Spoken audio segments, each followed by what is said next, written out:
ನೀವು ಜಾಗ ಕೊಟ್ಬಿಟ್ರೆ ಟೆಂಟ್ ಹಾಕೊಳ್ತಾರೆ. ಇರೋದಕ್ ಮನೆ ಬೇಡ್ವಾ?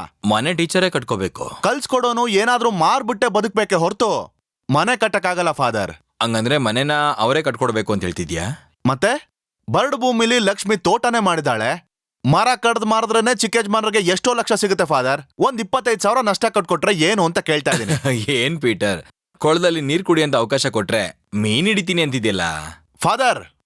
ಅವನ್ ಇದಕ್ಕೆಲ್ಲ ಒಪ್ಕೊಳ್ಳೋದಿಲ್ಲ ಅಪ್ಪ. ಹಾಗಿದ್ರೆ ಲಕ್ಷ್ಮಿ ಆ ಜಾಗನ ಖಾಲಿ ಮಾಡಲ್ಲ. ನೀವು ಆ ದುಡ್ಡಿರೋರ್ ಜೊತೆ ಸೇರ್ಕೊಂಡು ಲಕ್ಷ್ಮಿನ ಏಮಾರ್ಸಕ್ ನೋಡ್ತಾ ಇದೀರಾ. ಪೀಟರ್, ಏನಂತ ಹೇಳ್ದಪ್ಪ ನೀನು?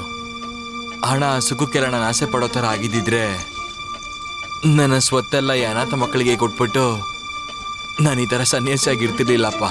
ದೇವ್ರು ಅಂತ ಹೇಳ್ಕೊಳ್ಳೋರು ಎಲ್ರು ಕೂಡ ಹೀಗೆ ತತ್ವಗಳನ್ನ ಮಾತಾಡೋದು ಫಾದರ್. ಯೇಸು ಆದ್ಮೇಲೆ ಯಾರ್ ಶಿಲ್ಬೆಗೆ ಏರ್ಸಿದಾರೆ ಹೇಳಿ ಫಾದರ್? ಪೀಟರ್, ಸುಮ್ನೆ ರೀ ಫಾದರ್. 25,000 ಚಿಕ್ಕ ಯಜಮಾನ್ರು ಕೊಡ್ಲಿಲ್ಲ ಅಂದ್ರೆ ಲಕ್ಷ್ಮಿನ ಜಾಗದಿಂದ ಯಾರು ಅಳ್ಳಾಡ್ಸಕ್ಕೂ ಆಗಲ್ಲ. ಒಂದ್ ವೇಳೆ ಅಳ್ಳಾಡ್ಸ್ಬೇಕು ಅಂತ ನೋಡಿದ್ರೆ ದುಡ್ಡಿರೋನು ಅಂತಾನು ನೋಡಲ್ಲ, ಪಾದ್ರಿ ಅಂತಾನು ನೋಡಲ್ಲ.